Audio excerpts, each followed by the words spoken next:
ఈ ఇష్యూ పైన మాట్లాడాలి. ఎందుకంటే నిఖిల్, కావ్య ఇన్‌స్టాగ్రామ్ పోస్ట్‌లో తెగ పెడుతుంది. కావ్య ఏం పెడుతుందో అర్థం కావట్లా. అయితే సోనియా నామినేషన్స్‌కని వచ్చింది ఇంట్లోకి. తను చెప్పింది. నువ్వు తను చెప్పినప్పుడు కట్ ఇట్ ఆఫ్ చేయాలంటే నేను తనకి చెప్పానని చెప్పి నిఖిల్ చెప్పాడు. అంటే యష్మి విషయంలో చాలా సార్లు నిఖిల్ చెప్పాడు. అంటే కొన్ని సార్లు ప్రొసీడ్ అయినట్టు కూడా నాకు అనిపించింది. అప్పుడు యష్మి కూడా చెప్పింది నువ్వు ఎప్పుడు కట్ ఆఫ్ చేసావు, ఎప్పుడు చెప్పావు నాకని. సో ఇక్కడ ఏంటంటే ముందు వారం అప్పుడు అక్క అన్నదానికి ఎంత పెద్ద ఆర్గ్యుమెంట్ అయిందో గౌతమ్ యష్మిది. అప్పుడు నిఖిల్ ఎలా ఇన్వాల్వ్ అయ్యాడో. ఇప్పుడు నిఖిల్ ఇష్యూ అంటే ఇప్పుడు సోనీ అని ఇలాగన్నావు అంటే నువ్వు అప్పుడు కట్ చేయాల్సింది కట్ చేయకుండా ఎందుకు ప్రొలాంగ్ చేసావు, కంటిన్యూ చేసావు, బయట ఎలా ఉంది లోపల ఎలా కంటిన్యూ చేస్తున్నావు, 2 ట్రాక్స్ నడుపుతున్నావు. ఏంటంటే లేదు నేను కట్ చేసాను, నేను అప్పుడు తనకే చెప్పాను నాకు ఇలా బయట ఉంది నా వల్ల కాదంటే యష్మి అన్నది నువ్వు నాకు ఎప్పుడు చెప్పావు అని చెప్పి తన రివర్స్ గేమ్ ఆడింది. అంటే నాకు తెలిసి నిఖిల్ చాలాసార్లు ఎమోషనల్ అయ్యాడు ఈ విషయం మీద. సో తన కూడా చెప్పాడు అంటే కన్నీరు పెట్టుకుని మాట్లాడకపోవడం యష్మితో.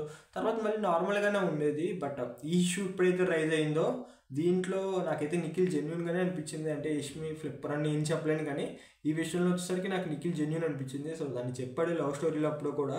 మీకేమనిపించిందో కింద కామెంట్ చేయండి. Thank you.